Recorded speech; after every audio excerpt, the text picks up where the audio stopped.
back over to Governor to lead media questions. Governor, any news on the missing people? Have any been recovered? Any alive? There's no new information about the search efforts that we know. That we still have the 6 individuals who are missing. Governor, when you talk about the investigative standpoint, how concerned are you if there were any safety violations on the ship or the track record of the owner, operator? And Mr. Secretary, if you could speak to that as well, do you have any concerns about that? Mayor Scott, we also didn't hear from you. What are your thoughts on this tragedy today? Well, I'll take it first, and I can pass it off to you, Mayor. Thank you. I know there's a thorough investigation that's going to be going on about everything that took place last night, the things that led up to it, and also the aftermath. And so I don't have any further comments about any concerns that we have about the companies that are involved, because there's still a thorough investigation that's going to take place. Thank you, Mr. Governor. I think we all know this is an unspeakable tragedy.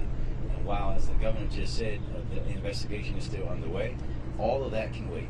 Right now, this is about the lives of those individuals that we are searching for and nothing else. Everything else, this team of folks will work together to make sure that we rebuild and do everything we need to do for our port. But right now, we need everyone to understand this is about the lives of those families who are deeply impacted. Mr. Secretary, this is, we've seen now several bridge collapses happen over the past couple of years. Obviously, this was a catastrophic event, but that bridge fell very quickly. How concerned should Americans be about the bridges that they're traversing every single day in this country? This is a unique circumstance. I do not know of a bridge that has been constructed to withstand a direct impact from a vessel of this size. What I will say is anytime anything happens to any bridge, we as a country take that and learn from that.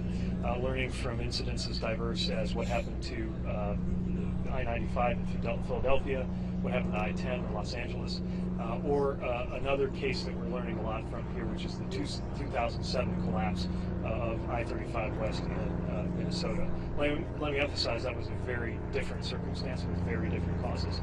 And the NTSB, by design, is independently leading the investigation into what those causes are. No question that we will take all of that information and apply it in our future work. Mr. Secretary, how long are you preparing for the shipping channel to be closed? And you mentioned supply chain. What else are you doing to make sure other ports are prepared to maybe take on some of that? Well, the port here in Baltimore does the most vehicle handling of any port at all. And that's just talking about the vehicle side. You also have container traffic, you have bulk traffic. There is no question that this will be a major and protracted impact to supply chains. It's too soon to offer estimates on what it will take to clear the channel and reopen the port. There is one part of the facilities here, Trade Point, which is located at Sparrow Point, which is outside of the part that's blocked. But the main part of the Port of Baltimore is, of course, inside the channel that has been blocked. Last question. This is part of why we're fortunate to have that newly stood up freight office, which, along with the Maritime Administration and all of our interagency and intergovernmental partners here, is we're going to make sure we coordinate. There is no central authority that directs maritime traffic the way you have with air traffic. So it's going to be important to have a number of dialogues established with ocean shippers, beneficial cargo owners, port operators, and everybody else who plays a role. I'm sorry, what can you tell us, Mr. Secretary? Just for clarity, a question from this morning.